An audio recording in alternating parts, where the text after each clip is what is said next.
দেখুন, এটা তাহলে বোঝাতে হবে। যেমন আমি যখন বিধাননগরের ভোটে আমি 9টার সময় ভোট দিয়ে পার্টি অফিসে চলে গেলাম, আর আমার বাবা মা কোভিডের সেকেন্ড ফেজে দুজন 18 দিনের ব্যবধানে চলে গিয়েছে।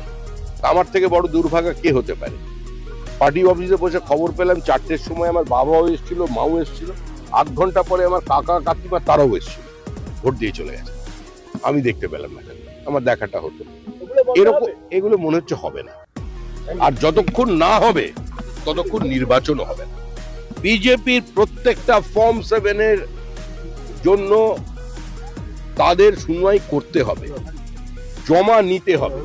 পুলিশ যা বাজেয়াপ্ত করেছে, আর যেভাবে বিজেপির BLA-2 এর নাম ব্যবহার করে তৃণমূল কংগ্রেস কিছু মানুষকে হয়রানি করে সমাজে আক্রোশ তৈরি করবার জন্য ফলস স্টেটমেন্ট তাদের BLO-দের দিয়ে সিস্টেমে আপলোড করিয়েছে, এর ফয়সালা না হওয়া পর্যন্ত পশ্চিমবঙ্গে নির্বাচন হবে না।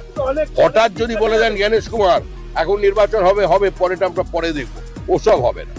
পুরো SIR কে কমপ্লিট করতে হবে। No SIR no vote.